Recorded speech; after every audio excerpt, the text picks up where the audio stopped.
À chaque fois qu'ils regardent ces images sur Internet, ils ont des frissons.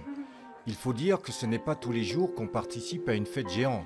Ils étaient nombreux, hein, vous vous en êtes pas rendu compte, ils étaient 380 quand même là. Ils ont entre 11 et 14 ans et sont scouts à Dornac. Ils se souviennent de ce qu'ils ont ressenti lorsqu'ils ont découvert les lieux. Déjà, le fait qu'on soit à 18 000, ça c'était... Enfin, j'ai jamais vécu ça auparavant. Et puis, quand on chantait tous ensemble, ça aussi, ça m'a marqué. On a été bien accueillis, il y avait plein de jeux. Dans leur langage scout, ils appellent ça un jamboree. Celui-là a eu lieu du 27 au 31 juillet dernier dans les Yvelines. Beaucoup de bons souvenirs et puis surtout un grand rassemblement avec beaucoup de scouts et guides et puis bien sûr des veillées extraordinaires. C'était vraiment gigantesque, on ne savait pas où donner de la tête. À peine arrivé, il a fallu s'activer. Les scouts étaient répartis dans 24 villages différents. Par le mot village, il faut comprendre un regroupement de 800 jeunes. 54 hectares hein, de mémoire, avec à peu près 18 000 structures, 3 000 tentes, un centre de déchetterie, des blocs sanitaires par centaines, etc., etc.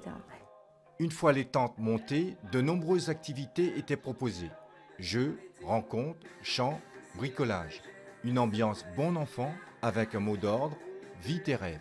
Ils nous ont encouragés à vivre nos rêves et à les découvrir aussi. Et ils nous ont dit que tout était possible, qu'on pouvait arriver à réaliser nos rêves. Pour moi, vis tes rêves, ça veut dire réalise ce que tu as envie de faire, ce qui te plaît, ce qui te motive dans la vie. Pour les organisateurs, ce rassemblement était articulé autour de 3 grandes idées. Être fier, rêver et oser. Le jamboree, je pense que c'est un temps fort qui permet aux jeunes de voir qu'ils sont capables de s'engager dans la vie. C'était à la fois une école de créativité, avec toutes les activités proposées, mais c'est une espèce de camp de confiance dans lequel ils se sont dit, voilà, je suis apte à m'engager dans la société, je peux prendre ma part dans la vie de demain, je peux apprendre à me construire pour être plus tard un citoyen heureux, actif, utile autour de moi et dans ma vie. Des valeurs dont les racines remontent au premier temps du scoutisme lorsqu'il a été créé par Robert Baden-Powell en Angleterre en 1907. Le mouvement est apparu en France en 1911. De nombreux responsables politiques sont passés par le scoutisme dans leur jeunesse.